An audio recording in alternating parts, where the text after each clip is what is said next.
من میلیونر نیستم ولی هرچی که میخوام دارم. آره هرچی که میخوام دارم.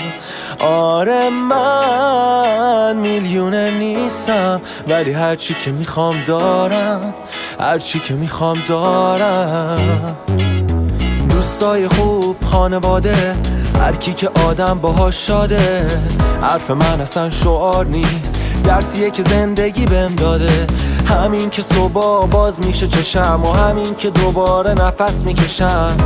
بقیه رو دوست داشته باشم و همون جوری هم دوست داشته بشم. زیر بارون بدون چت بدون حرف میرم با پای پیاده. اگه خوب نگاه کنم دلیل واسه خوشحالی زیاده. زندگی بهم هدیه داده شده پس قدرشو میدونم. از تک تک لحظه هاش خوشحالم و اینو میخونم.